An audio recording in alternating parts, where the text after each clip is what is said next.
The one, the only, Joe Montana is with me on the Shell Pennzoil Performance Line. What a delight this is. Hello, Joe. How are you today?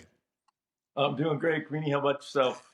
I'm doing terrific, and it's wonderful to have you. I'm thrilled that you could do this, and there's so many different places that I could go with you. But let's start with the most obvious, which is that for much of my life, when people would ask the question, "Who's the greatest quarterback of all time?"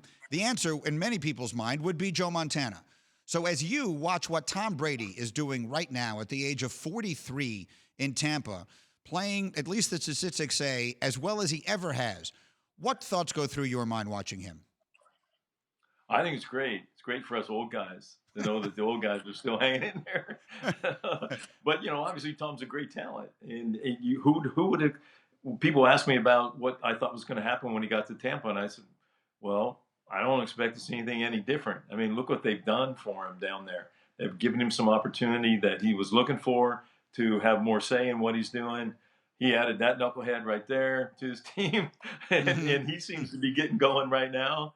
And then the weapons around him are crazy. And if you get Gronk and him going again when they're in the red zone, which they love to do, and the first couple of weeks people were questioning, but hey, it's hard to get used to new receivers, new quarterback, what is expected, and until it starts happening on the field and you start seeing it, and Tom has to teach it and what he's looking for to those guys. And so now look out. I agree. I think they're headed to the Super Bowl. Yeah, they look like the best team in the NFC right now. But I just wonder, as one who yourself, you did it at such a high level and you did it for a long time. What does it take to do this at the age of 43? So few have ever played even close to that. For him to be still doing it at that age, how do you explain it? Well, I think part of it is what's how the game is being played today. Mm. Obviously, you can't get to the quarterback as often as you could, and you can't hit him. And health is a big reason. I mean, look at Drew Brees. He's gaining on that number. Hmm. Aaron Rodgers is gaining on that number too, and I don't see them either one of those guys either retiring also. And I think it's great that they can continue to play. I wish I didn't have the things that I had going on and was able to play longer than I had played. But hey, we all do. We all have that feeling. I think once you retire, you're always looking back on why did I do that? Why did I stop so early? I could have kept going for a little bit. But I think a lot of it's easy. He's been staying healthy. He gets the ball out of his hand. Doesn't make a lot of mistakes, and he's a great player. And who I don't know what other people were thinking, but I didn't. Look at the numbers that offense put up last year, and you talk about and I was just heard the end of that conversation, and Jameis, one of the things that, until Jerry Rice and John Taylor came along, Bill wasn't a deep ball thrower, and because the one thing he said that the further you throw the ball down the field, the better chance of something bad to happen. And you watch how long Jameis held the ball for so long and let it fly down the field. You can only do that so many times.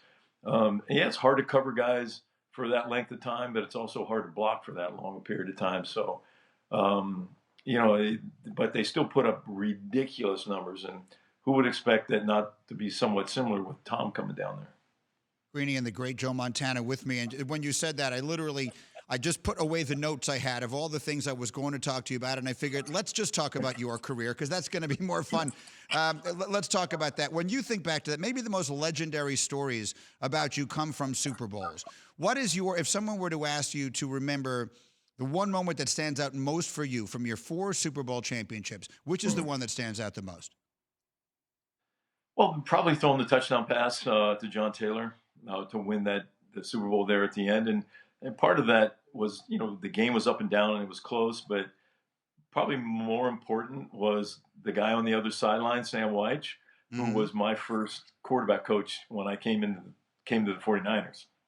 So it was like beating your best friend, Mm. and there was nothing like it. And till the day he passed away, we remained great friends. And as a quarterback, you can't ask for anything else better than that. The way to end the season is to throw a touchdown pass to win the Super Bowl. To They all John, have different meanings, yeah. but to be honest with you, they all were a little bit different. And I learned my lesson not to blow out teams anymore because they take you out of a game before you want out.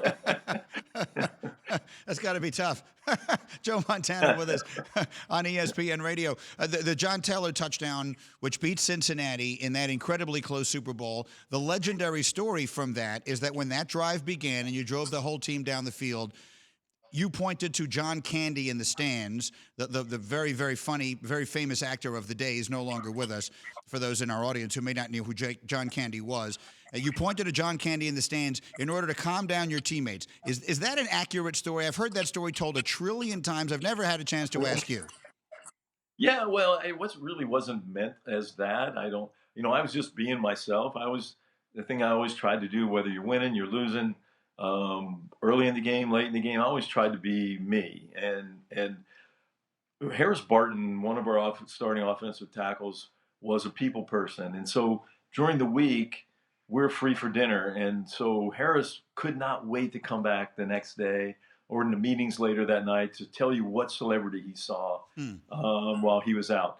So, TV timeouts in the Super Bowl forever. So I was just standing there, and between two shoulders, there was John Candy. And I didn't remember Harris saying that he had seen John Candy. So I walked over and said, "Hey, H, man, there's John Candy."